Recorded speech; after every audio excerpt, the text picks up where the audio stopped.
All right, folks, Merry Christmas and Happy Holidays to all of you. This is our December edition of Superpower Podcast, as you can probably tell by that greeting. I, of course, am your friendly Canadian Mark, although I'm not dressed in a Santa outfit, though. Just my regular attire that I normally have. And since it's December, I guess you can say I've got my elf with me in this case, and then, of course, being Come Party with Nick.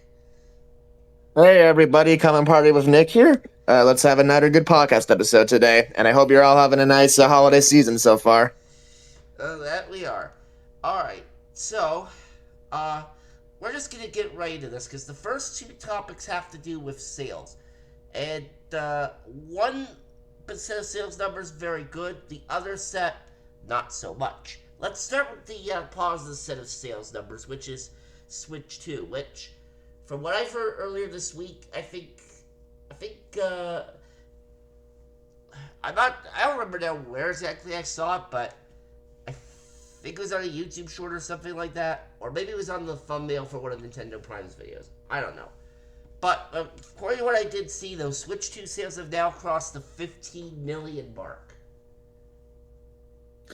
Yeah, and I gotta say that is definitely quite incredible, especially since it's only been about 6 months now since the console actually came out. So for it to actually hit 15 million already is that it's pretty dang incredible. I mean, it pretty much outsold the entire Wii U's lifetime sales in literally just half a year, which I think just goes to show you just how badly the Wii U flopped. Now the question is, though, will it get to 20 million by the end of the fiscal year, which of course would end on March 31st?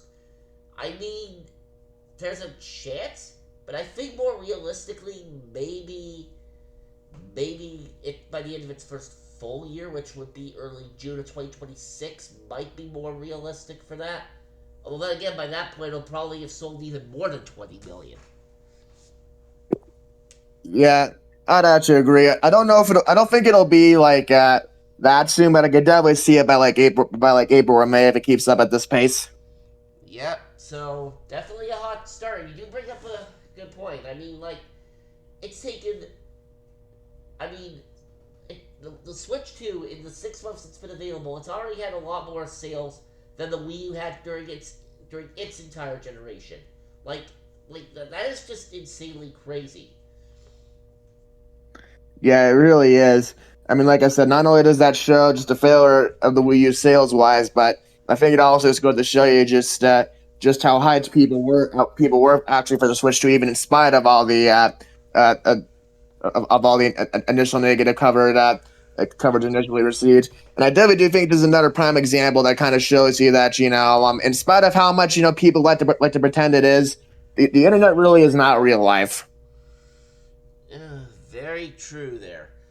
But but yeah, to see it have this much momentum right out of the gate, that is definitely a very good sign. And but the thing is, like, even though it's still only been a short amount of time, there's all those like grifters who's like, oh, Switch 2 has no games. Yeah, well, I think some of those third party companies would like to have a word with them about that. Yeah. I mean, not only that, but I mean, you could literally say that about like every console right now with the fact that exclusive games in general are pretty much dying. Yeah, like this, like because the Switch 2 has already had like what, like maybe at least like three exclusive games for it or something at this point. I don't know, and and that's in 6 months. And the PlayStation 5 and Xbox Series X, over the time they've been on the market, which is like over 5 years now, have not had quite as many exclusives. Yep. And honestly, the Switch choose you know exclusive list. Well, yes, probably maybe not the greatest ever in the history of gaming. I'd still say it's pretty solid. I mean, DK Bonanza is a really great game. Obviously, I've not played it yet, but I've heard great things about Kirby Air Riders, and of course, there's that, and right now I think the games that are out there, in general for the most part are pretty dang fun. So Yeah. I don't necessarily get that argument. And no, obviously a lot of people aren't really thrilled with Mario Kart World, as well as another game we're going to get to in a little bit. But I mean, even still, and I know technically Metroid Prime 4 is also a Switch One game, but even still, I mean, those are still games you really can't play Yeah. in any other place. Yeah.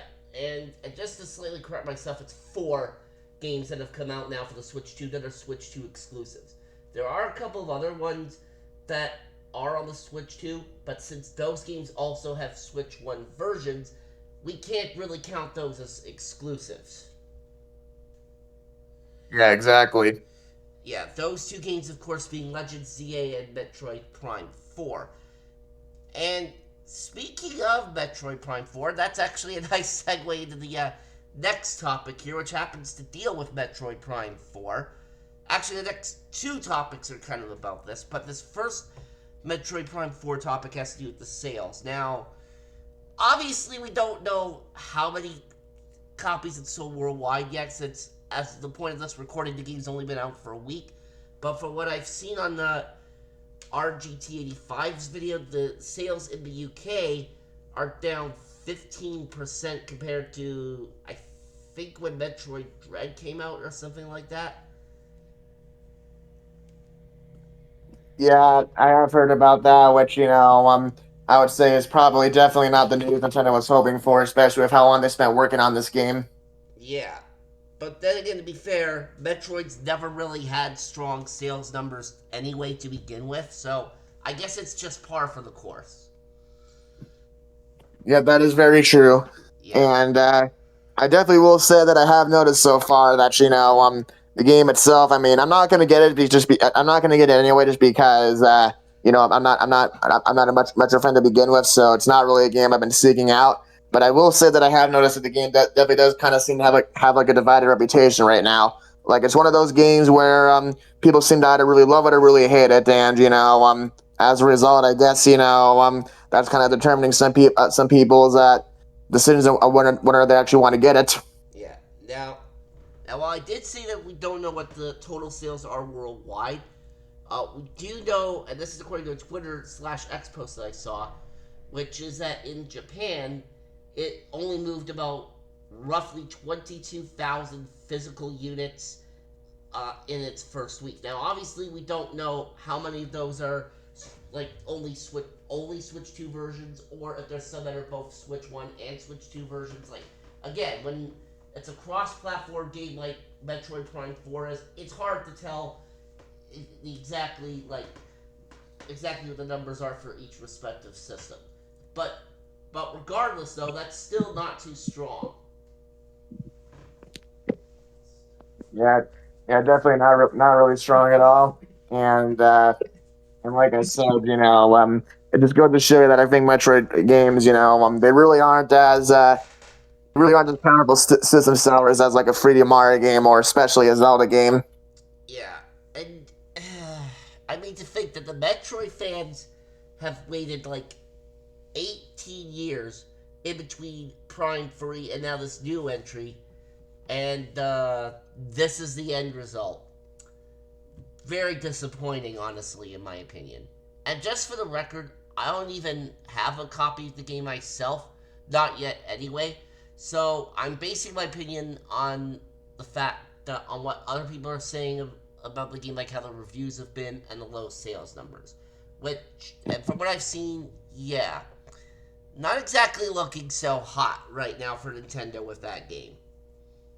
Yeah, yeah. It's like I said, it seems like a very divisive game at best, and definitely after like 18 years of having to wait between Prime 3 and 4, that's definitely quite disappointing. And honestly, even I had to admit, having looked at some of the gameplay, like I said, I wasn't not gonna get the game anyway, but I do have to admit, that some parts of the game honestly do look kind of rough. So it is definitely a shame that it turned out that way. And it does kind of make me wonder, it does kind of make me curious, actually, what the original Metro Prime 4 would have been like. Obviously, I don't know if we'll ever see that footage, because Nintendo scrapped it pretty quickly. But it does kind of make me wonder what they had like originally envisioned for the game before they switch development over to Retro Studios.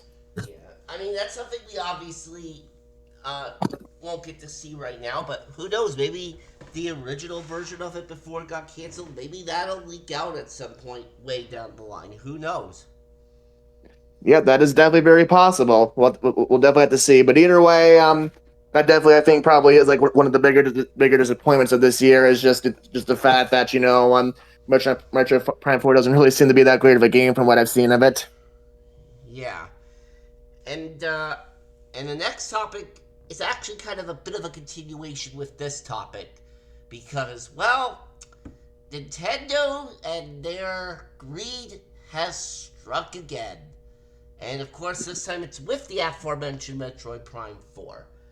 Because I don't know about you folks watching this, but from what I've seen on some Twitter posts as well as some gameplay footage on YouTube, the desert area is in that game apparently is kind of seen a little empty. And why would that be? Oh yeah, probably because there's no music, right? And you'd think, okay, well, there should be just an option to turn on the music on the somewhere on the bike, right? No big deal.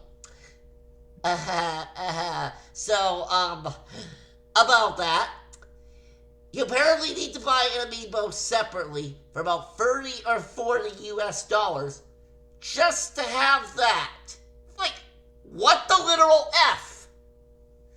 Yeah, like honestly, what the fuck is up with that? I gotta admit, man, Nintendo's greed really is just getting out of control. And like I said, even though I definitely do agree with you that some of the clickbait YouTubers, are disingenuous as hell, and they clearly just want clicks and views. At the same time, it's also not hard to see why some people were getting frustrated when they pull this kind of crap. Yeah. So, like, what's gonna be next? Oh, in order to make Mario jump in the next big Mario game, you have to get a separate amiibo for that. Like, I swear, if they ever do that, I think not just the Mario fans, but the Nintendo fans in general are literally going to lose it. Oh yeah, for sure. I think if they ever tried to pull something like that, something like that, that probably actually would begin like a serious revolt against Nintendo. That goes beyond just the online space. And would they care? Probably not, because they never listen to what their fan base wants anyway. Exactly. I definitely do kind of fear that because of how successful they were after the original Switch generation, Nintendo might just be getting a little bit too cocky, and after they're kind of trying to pull moves like this, which is definitely unfortunate to see. Yeah. And, and what's sad about, first off, you're making a valid point, but what's sad about this is basically the exact same stunt they pulled during the Wii U era. Look where that got them. Exactly.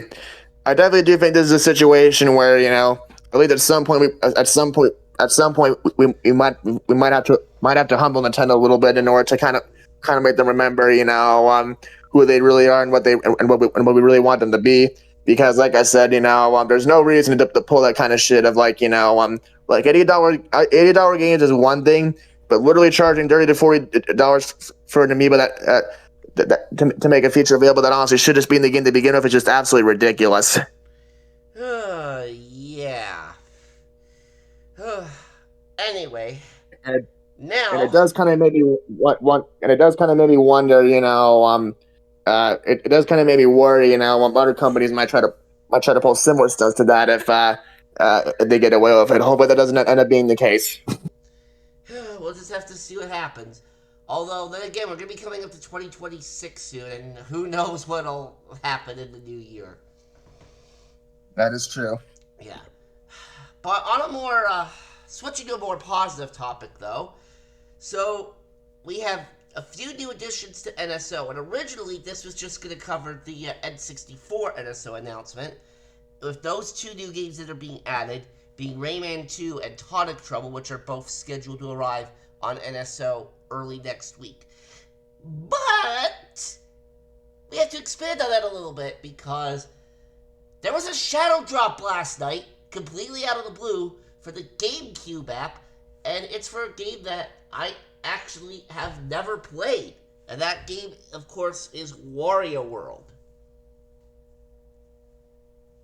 Yeah, I was definitely not expecting. I was definitely not expecting the Wario World announcements. I can tell you that much. And funny enough, I know this has nothing really to do with the discussion, but I just want to say, I do kind of wonder how some Kirby feels right now as well, because I know he recently played through Wario World again on the GameCube, like literally just a couple weeks before they did the shadow drop. So it makes me kind of wonder if he's thinking like, damn, I wish I would have waited until Nintendo made its announcement. But either way, though, regardless of that, it is still cool to see that that game is being added to Nintendo Switch Online.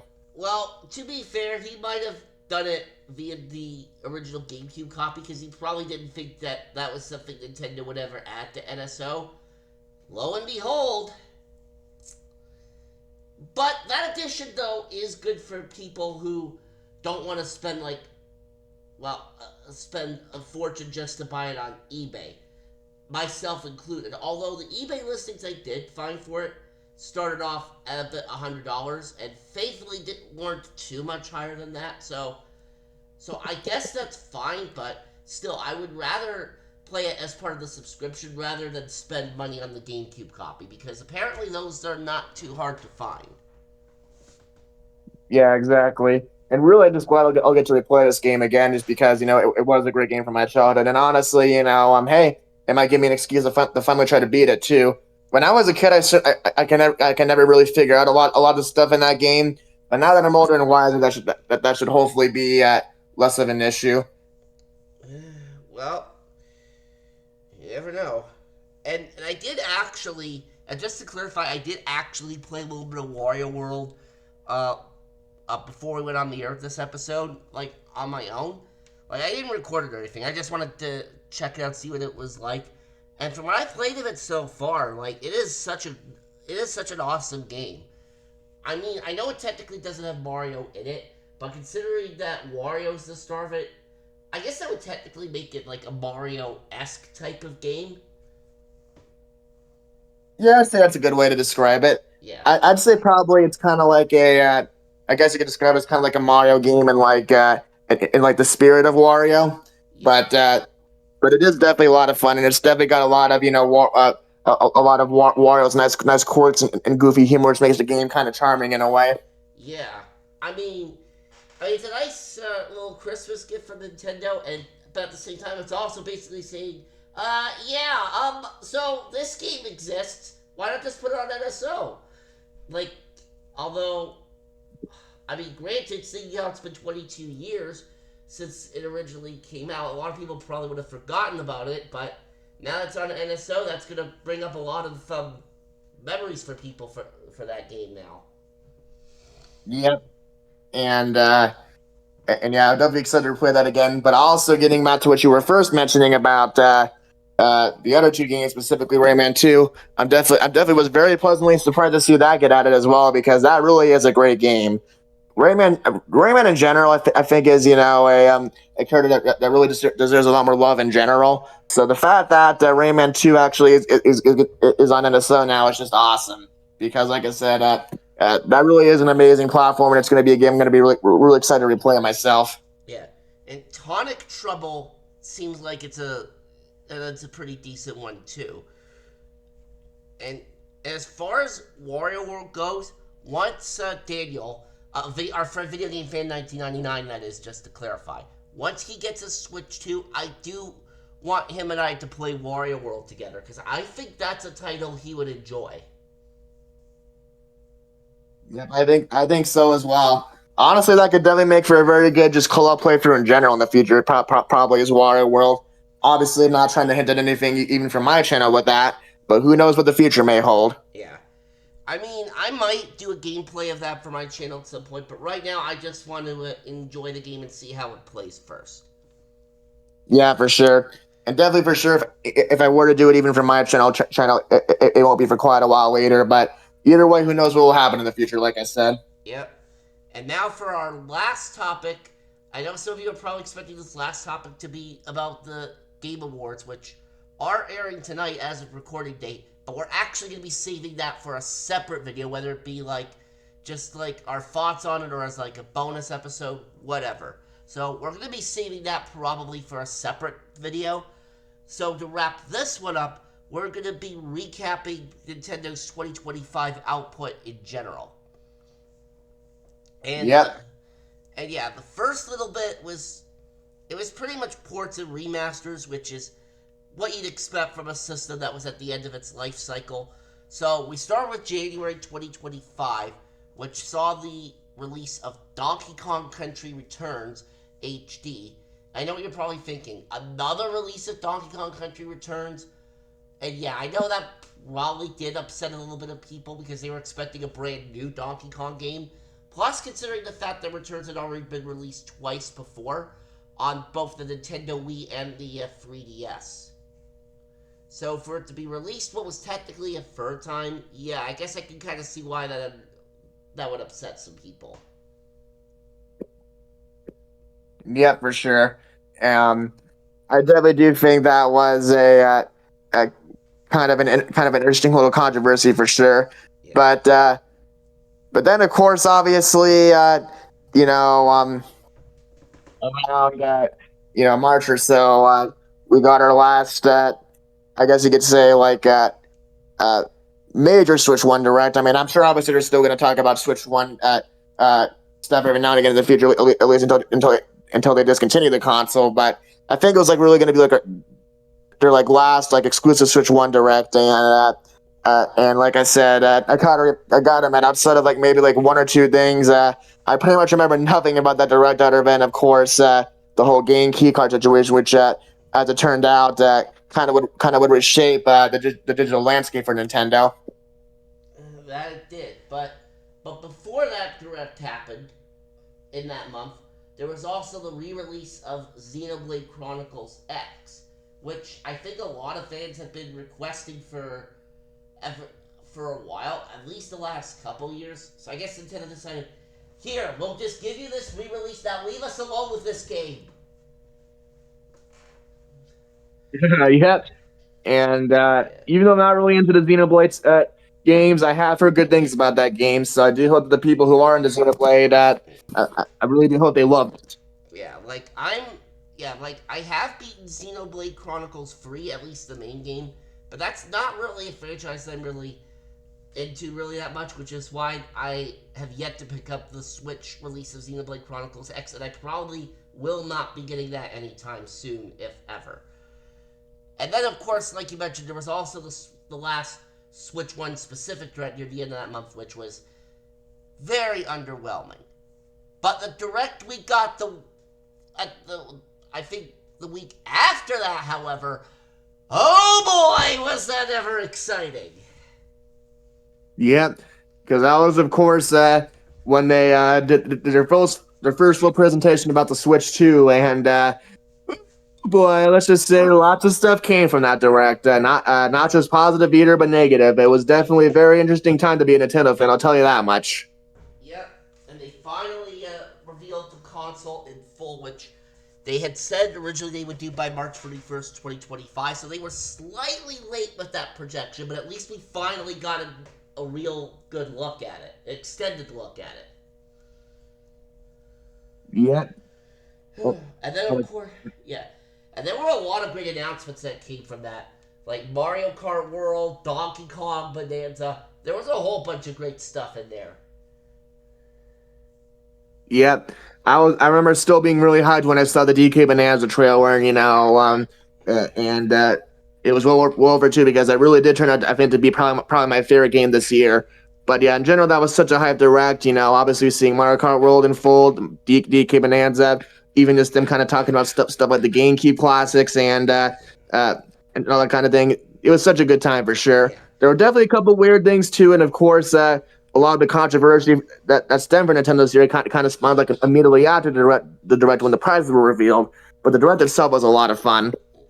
That it was. Then, of course, and that was also why there were kind of no major Nintendo releases in either April or May because they were prepping for the Switch 2 release, I guess, in those months.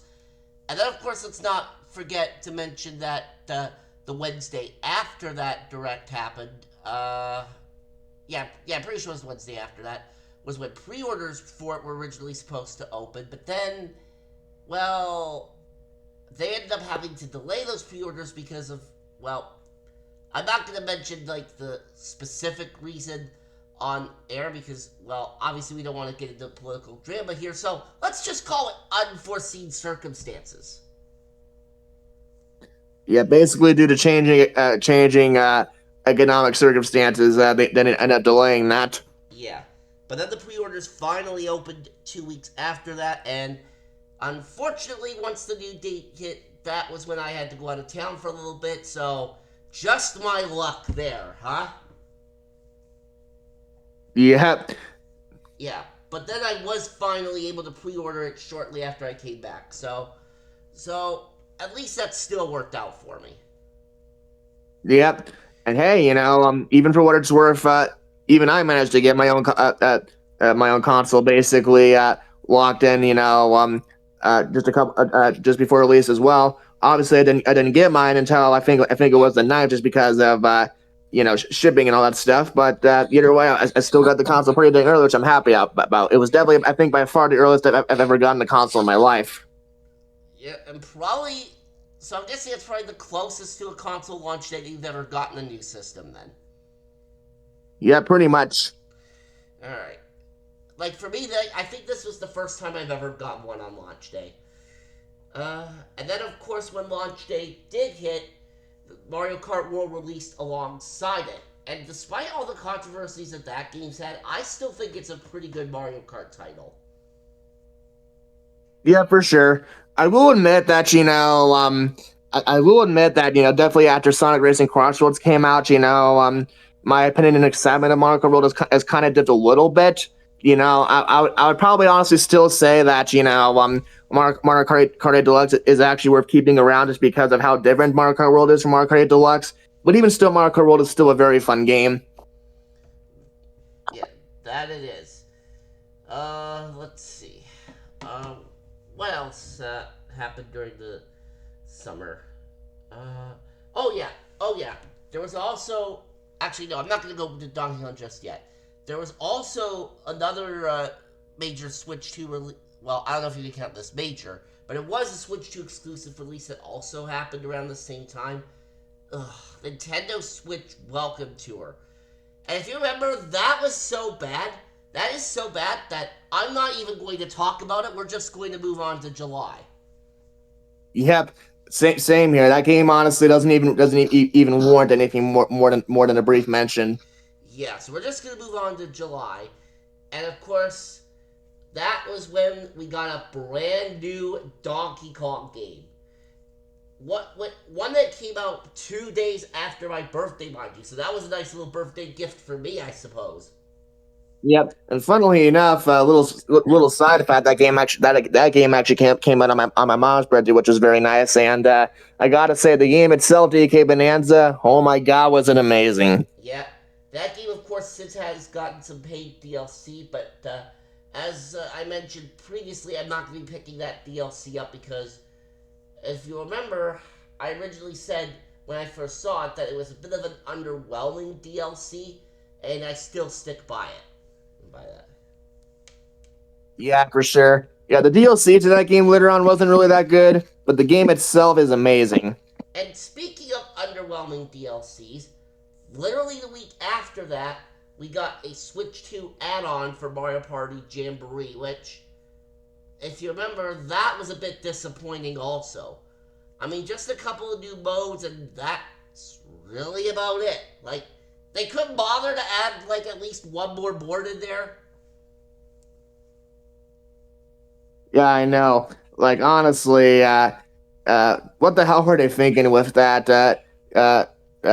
upgrade? I mean, like I said, I still got it just because I'm a sucker for Mario Party, and because I did kind of want to see what the new content was anyway. But even I have to admit, man, that game, especially for the extra $20, is an absolute ripoff.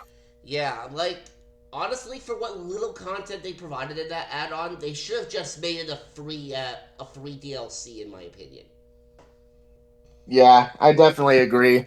Yeah. And honestly, it really is a shame too, because I kind of feel like that Switch 2 edition kind of harmed the game's reputation a little bit. And it really is a shame, because Mario Jamboree honestly is a lot of fun. So Nintendo definitely did make a kind of a really a stupid move doing that. Yeah, they did.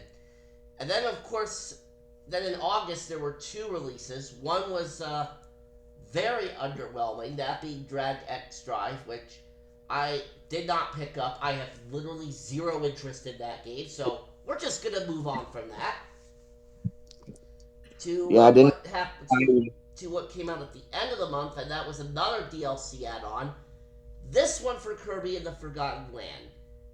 That one, while better than the Jamboree add-on, I still felt it was a little bit underwhelming. yeah, I definitely agree. Like it was definitely a lot better than the Jamboree upgrade, and I actually do think the new content in this in the particular upgrade was a lot of fun. But even still, I still think it probably should have only been like $10 at most, not 20. Yeah. Let's see. September, I don't believe there was anything, well, anything major, well, except for NBA 2K26. But that's a third-party game that's available on multiple platforms, so we, so for all intents and purposes, we really can't count that. Yeah, October, on the other hand, was so the next big Nintendo exclusive release then would have been in October, and a multi-platform Nintendo release at that.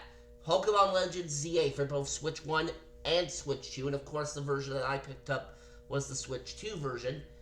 Now I have beaten the main story, and there is DLC for that actually came out earlier this week, which I did pick up, but I have not played that much of it yet.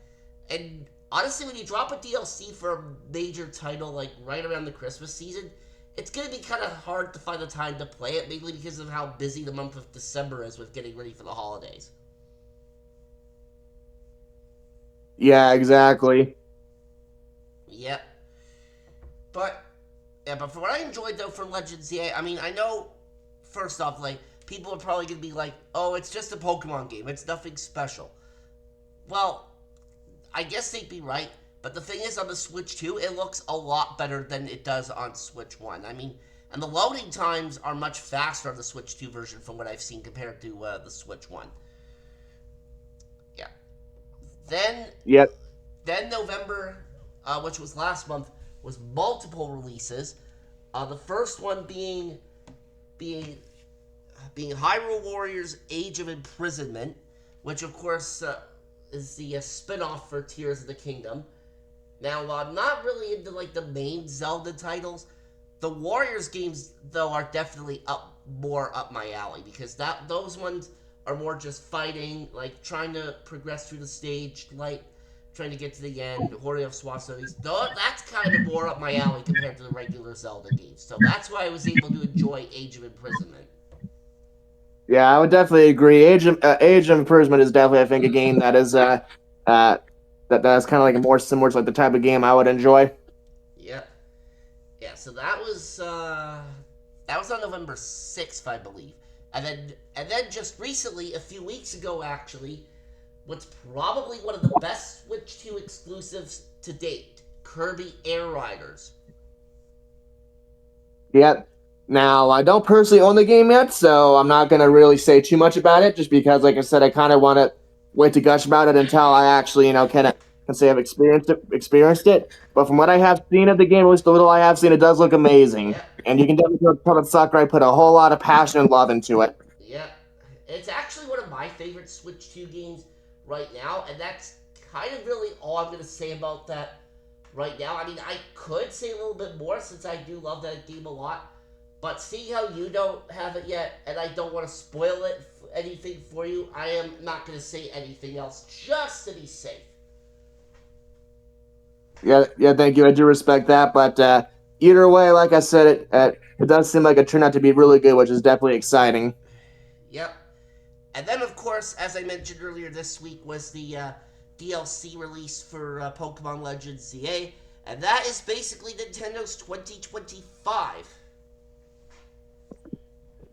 Yeah, and overall, I gotta say, it was a pretty exciting year overall. I mean, like I said, obviously it wasn't all positive. We talked about some of that already, but in general, the Switch 2 coming out, plus the fact that uh, we got a really great games and a DK Bonanza and a Kirby Air Riders. I think this definitely will be a year to remember for Nintendo in the future. That it is. Oh, actually, no. There was one more thing I forgot that did release this month, and we already mentioned this, but it was Metroid Prime 4, which of course came out last week. And we've already talked enough about this game earlier in the episode, so we're just so I'm not going to get into it again, mainly because we would pretty much just be repeating ourselves and saying the same things. Yeah, I agree. So we'll just leave it at that. Yeah, so on that note, that is going to do it for this edition of the Superpower Podcast.